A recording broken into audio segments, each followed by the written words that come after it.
Est-ce que ça t'est déjà arrivé de sentir que la vie te parlait à travers des petits clins d'œil? De voir un chiffre, un symbole, des messages qui arrivent pile au bon moment et revenir encore et encore au point de plus pouvoir croire que c'est du hasard. Et si ces synchronicités étaient là pour te guider, surtout quand tu traverses un moment décisif de ta vie? Dans l'épisode d'aujourd'hui, je vais te parler des signes incroyables que j'ai reçus ces dernières semaines et qui m'ont soutenue dans ma décision de quitter l'endroit où je vivais. Et puis, je vais aussi t'emmener explorer ce que disent des chercheurs comme Romuald Le Terrier et Philippe Guillemont sur les synchronicités. À la fin, je te donnerai des clés importantes et je te poserai des questions pour que tu puisses ancrer cette transmission dans ta vie.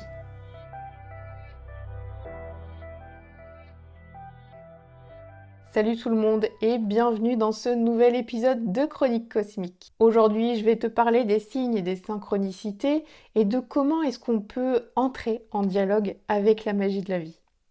Et pour ça, je vais te parler des 2 derniers mois que j'ai vécus.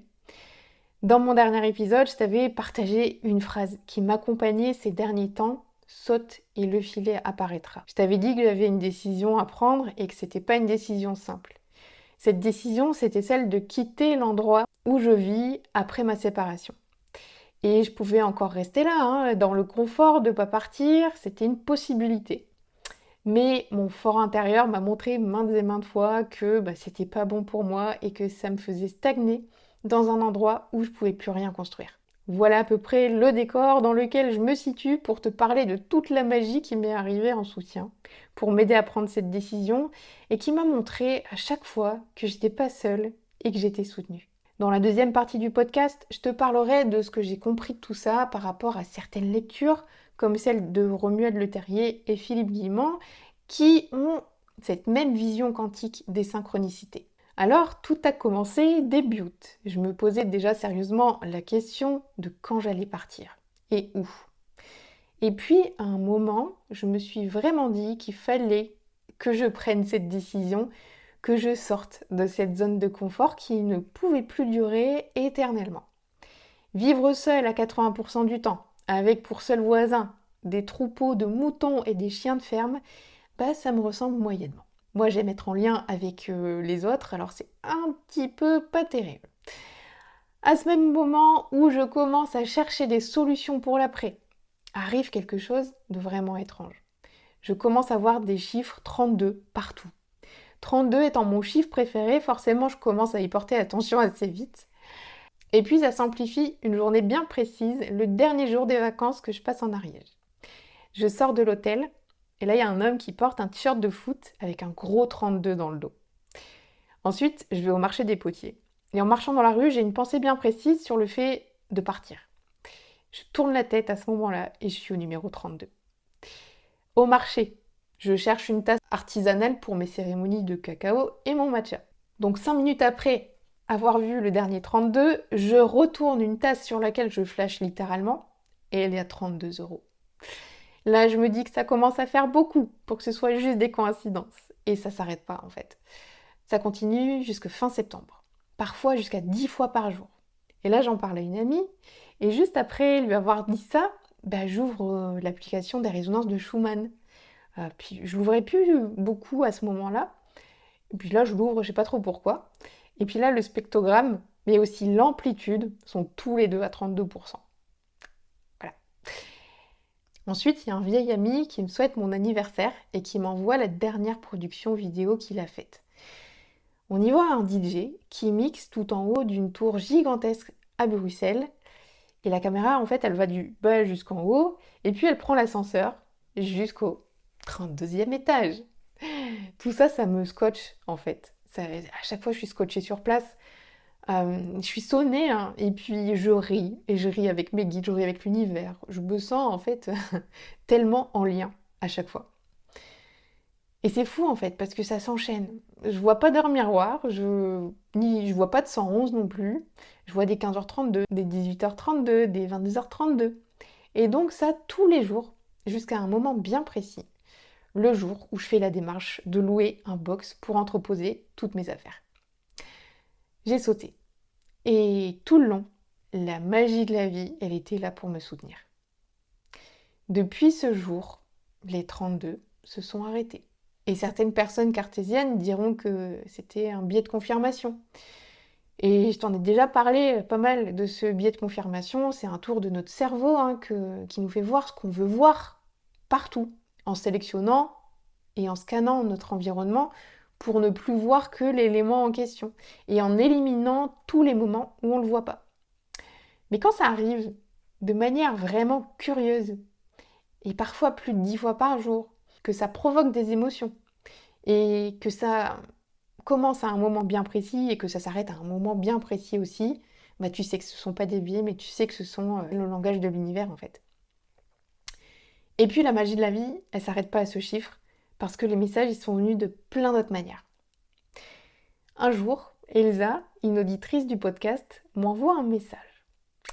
Aujourd'hui, elle a acheté une carte postale avec un dessin, en entendant le message qu'elle devait l'envoyer à quelqu'un, et sans savoir qui pour le moment.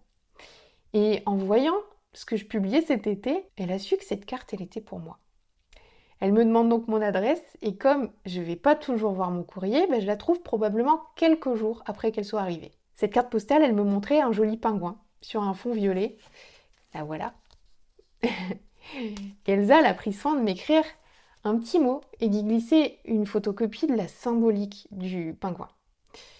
1 heure après avoir lu sa carte, il y a ma mère qui m'appelle et qui me parle de ma grand-mère, et elle me dit « Je vais t'envoyer une photo de mamie. Je lui ai acheté une serviette avec un gros pingouin dessus pour mettre sur son fauteuil. » Un pingouin, pardon. Et là, je suis vraiment, encore une fois, abasourdie. Là, c'est une sacrée synchronicité parce que même si j'en vois pas encore le sens, je sais qu'il y a quelque chose à tirer de ça. Des pingouins quand même, on n'en voit pas tous les jours, surtout à 1 heure d'écart de distance, quoi. Et puis, il y a un mois qui passe. Je commence à préparer mes affaires et je retombe sur la carte du pingouin. Et là, j'entends clairement le message « c'est pour aujourd'hui ». Donc je me pose et je relis tout. Et là, clairement, le message, c'était un encouragement pour ce que j'étais en train de vivre.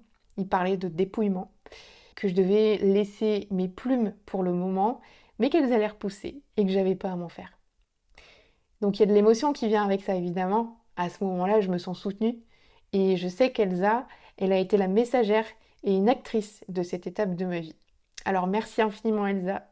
Je t'en avais pas parlé et je voulais te faire la surprise ici. Il y a une semaine, je reçois un email d'une autre auditrice qui me contacte en réponse à une newsletter de juillet où je lançais un appel à témoignage pour partager l'histoire de son éveil sur le podcast. J'appelle donc Sandra pendant ma promenade du jour et puis on discute de plein de choses, de son histoire. Elle a sauté, elle, pour vivre à La Rochelle, en écoutant les signes de la vie et sa guidance intérieure. Au fil de la discussion, je me rends compte qu'elle est dans la même situation que moi, sur un certain point. Une situation qui n'est pas forcément douloureuse, que je n'ai pas racontée ici, mais qui est vraiment bien particulière et qui est plutôt rare en fait, et qui est une des raisons pour lesquelles je me force à partir. Quel effet miroir, incroyable. Et quel signe de soutien quand je vois l'épanouissement de Sandra, après qu'elle soit sortie de sa zone de confort en sautant le pas. Les gens avec qui tu interagis sont parfois les messagers de la magie de la vie. Toi aussi tu l'es, hein, quand t'appelles un vieil ami sur un coup de tête, quand tu délivres un conseil ou de l'aide à une personne qui en a besoin à ce moment-là.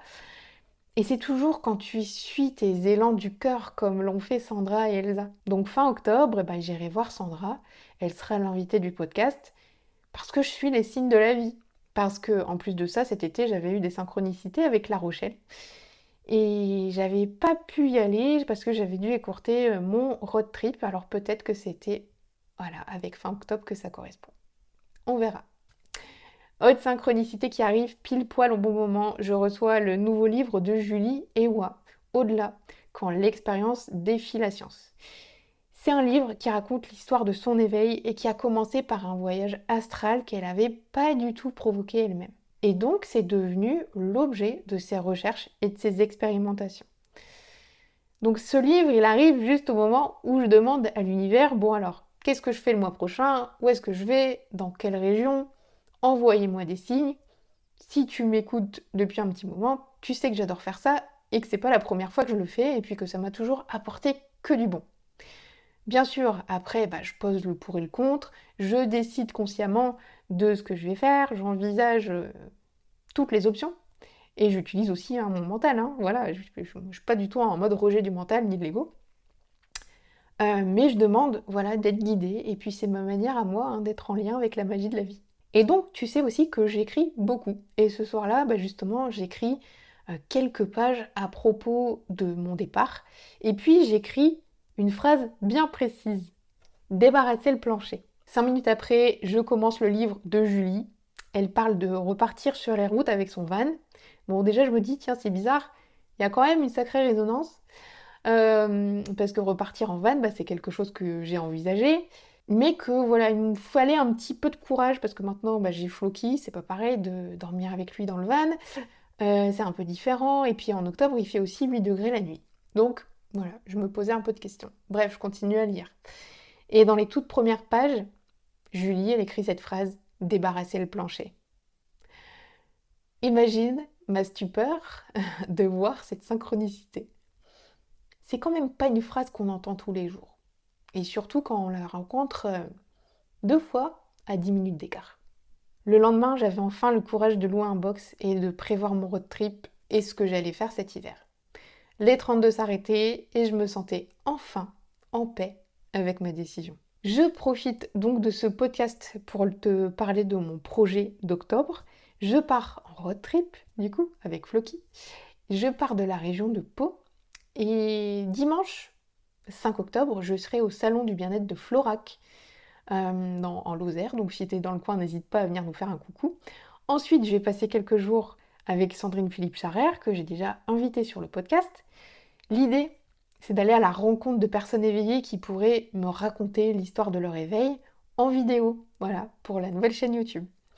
Et si tout va bien, je pousse un petit peu jusqu'à Avignon, peut-être à Carpentras, même si ça fait un peu loin, parce que je retraverse ensuite vers Hossegor, donc La Rochelle, et peut-être la Bretagne, avant de terminer dans le nord pour quelques mois. Et du coup, cet hiver, je pourrais aller voir des gens dans le nord, aussi à Paris, à Lille, voilà, on verra. Alors si tu connais des personnes que je pourrais interviewer sur le podcast et en vidéo, je suis preneuse. Je te laisse mon email dans la légende. Revenons au signe de synchronicité. Je t'en ai raconté quelques-uns, les plus forts. Il y en a eu d'autres. La saison des éclipses, elle a été vraiment puissante pour moi. Elle m'a aidé à couper bien des choses, et pas que dans le matériel, hein. J'ai aussi dit au revoir à des états intérieurs inconscients, à des ombres qui me bloquaient. J'ai eu plein de prises de conscience en observant ce qui se jouait à l'intérieur. Je me suis auto-coachée, hein, de la même manière que je le fais avec mes clients, et ça a été d'une puissance incroyable.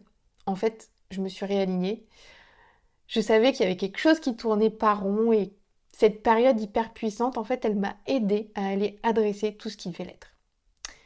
Je suis vraiment plus la même qu'il y a un mois, ma vibration non plus, et grâce à ce travail de l'ombre, j'ai pu me transformer à vitesse grand V et me remettre dans une énergie qui est sans entrave et qui me ressemble vraiment. Maintenant, je vais te donner plusieurs clés.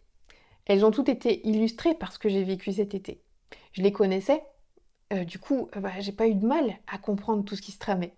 Et donc aujourd'hui, je te les donne ici avec ma petite compréhension de ce qui se passe au niveau quantique. Surtout quand on est à un moment crucial, celui de prendre une grande décision pour sa vie. L'alignement, il est hyper important. Quand tu es aligné avec qui tu es, c'est là que tout se débloque. C'est après mon travail d'auto-coaching et mon travail de l'ombre que j'ai enfin pu prendre la décision et emprunter cette nouvelle ligne de mon futur. Je savais que c'était aligné avec moi. Et si tu as besoin d'un coach pour t'aider à faire ce travail de l'ombre et de réalignement, tu peux prendre rendez-vous avec moi dans la légende du podcast. Ensuite, sortir de sa zone de confort, ça permet aussi de provoquer un changement de vie important. Il y a une citation de Neil Donald Walsh qui a écrit Conversation avec Dieu que j'aime beaucoup. Il dit: la vie commence là où s'arrête ta zone de confort. Se remettre en mouvement alors qu'on est empêtré dans son confort et qu'on sent que ça résonne plus avec la personne qu'on veut devenir, ça fait un bien fou. Autre chose importante, l'attention. Être attentif et conscient de nos pensées, de nos comportements, de nos émotions, mais aussi aux messages qui peuvent survenir par n'importe quel biais, hein. Une personne, une publication, un livre, une intuition qui te traverse vraiment, tu sais, à la vitesse de l'éclair. Tout ça, en fait, j'en parle pas mal dans la Cosmic Academy, notamment dans la formation sur l'intuition ou dans celle pour vivre en connexion avec ses guides, où j'ai vraiment partagé tout un module sur les signes et les synchronicités. L'académie est toujours ouverte, hein. Si tu veux la rejoindre, tu peux à tout moment. Mais revenons à nos moutons. Et ce que je voulais te partager encore après l'alignement, la sortie de zone de confort, l'attention et la conscience de tout ce qu'on vit, c'est que quand on prend une décision de changer de vie, de sauter dans une nouvelle partie de notre vie et qu'on reçoit des tonnes de synchronicités, de signes, d'encouragements qui viennent de partout, tellement que ça en devient énorme et que tu vois que ça, et bien en fait quand tu prends cette décision, tu empruntes une nouvelle ligne de ton futur. Ma vision, c'est la même que celle de la théorie de Romuald Le Terrier et Philippe Guillemont. On emprunte donc une autre ligne de notre futur. Et la magie de la vie, elle nous encourage à le faire. On est littéralement en train de sauter d'une ligne à l'autre, et c'est ça en fait qu'on appelle un saut quantique dans le milieu de la spiritualité. Pour appuyer tout ça, voici une citation de Philippe Guillemont. On n'expérimente pas la synchronicité constamment dans le quotidien. Elle implique que notre vie soit en train de changer, que l'on soit ouvert à tout, éveillé, etc. Dans ces circonstances, ma théorie dit que le futur se restructure et qu'un nouveau futur déjà créé se potentialise en recevant plus de probabilités d'exister. C'est peut-être un peu barbare, mais la première partie de la phrase, elle est très simple à comprendre. Je te la redis. On n'expérimente pas la synchronicité constamment dans le quotidien, elle implique que notre vie soit en train de changer. Alors pour ancrer cet épisode de podcast dans ta réalité, je vais te poser quelques questions d'introspection. Est-ce que tu te souviens d'un moment où tu devais prendre une grande décision, changer de vie, de travail, quitter une relation qui ne te convenait plus, changer de département ou même de pays? Est-ce qu'à ce moment-là, tu as reçu des signes, des synchronicités, des messages un peu étranges? Est-ce que cette décision que tu as prise, elle a été bénéfique pour toi? Et enfin, si elle ne l'était pas, est-ce que tu avais vraiment reçu des signes pour sauter le pas?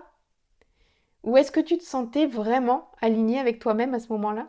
Je suis très curieuse de ta réponse et je t'invite à répondre en commentaire à ma vidéo sur YouTube ou Spotify. Et aussi à t'abonner ou à liker, partager si le podcast t'a plu. Ça compte vraiment beaucoup pour moi et pour tout le travail que le podcast représente. Je te remercie pour ton écoute et je te dis à très vite pour un nouvel épisode de Chronique Cosmique. Si tu veux aller plus loin dans l'exploration de ta spiritualité et vivre une transformation profonde, je t'invite à rejoindre la Cosmic Academy. C'est un espace unique où l'expérience directe est au cœur de chaque pratique pour t'aider à incarner pleinement ta connexion à l'univers et à avancer sur ton chemin spirituel entouré d'une communauté alignée. Toutes les informations sont sur cosmic-academy.com. À très vite.